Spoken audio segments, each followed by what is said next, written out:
rather start a franchise with right now, Cade Cunningham or Paolo Banchero? This is a fun topic as well. Shout out to Anthony for writing this one down, man. I'm taking Cade Cunningham. I know he's been hurt. It's just, I don't know, man. Like, finding guys like him, I think, is just so much more difficult. Even though Paolo Banchero has been amazing, I think he's going to be an elite player.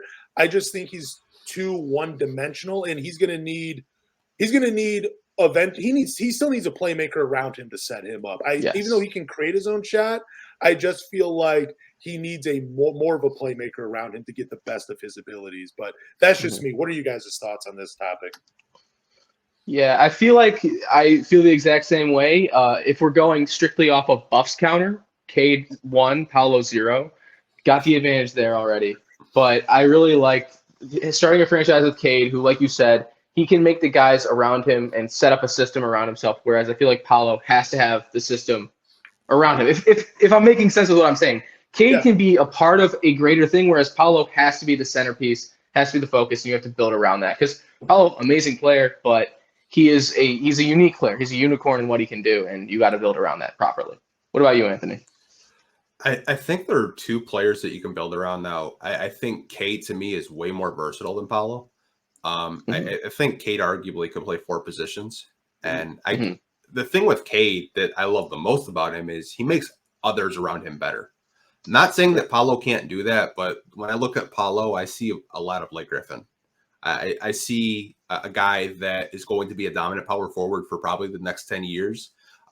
I think his passing is kind of underrated. His 3-point shot is obviously still a work in progress. I know we were talking about Rookie of the Month last month, and he shot like 1%. We were wondering why he won Rookie of the Month over Jaden Ivey. But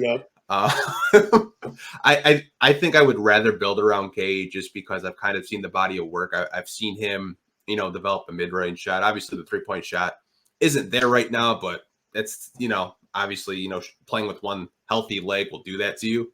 But for me, I'm building around Cade long term.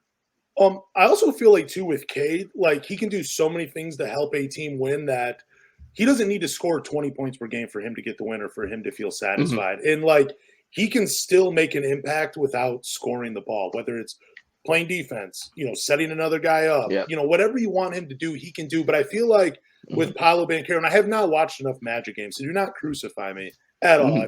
Do not do that.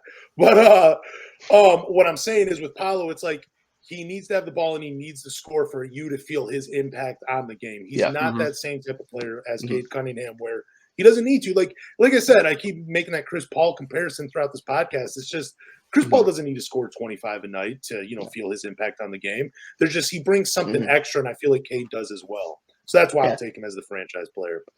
And when he came out of OK State, too, we as fans were getting upset with Cade almost for setting up his team too much and looking for his teammates too much instead of realizing that he was the superstar. And I love that mentality that he has. And like you said, it's very interesting what he can do when you put anybody really around him. He can elevate them.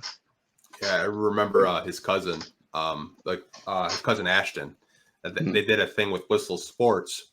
And he said, Cade reminds me of LeBron James and the standpoint of where he's looking to get everyone around him set up. He's looking to get everyone comfortable in the offense. And then when it's kill time, he'll attack. Yes. And I always think about in the back of my mind, I still watched that Whistle interview before Cade was even drafted. And I just the more I watch Cade, I kind of see that like he's got that kind of like that DeMar DeRozan mid-range down. We saw it this season.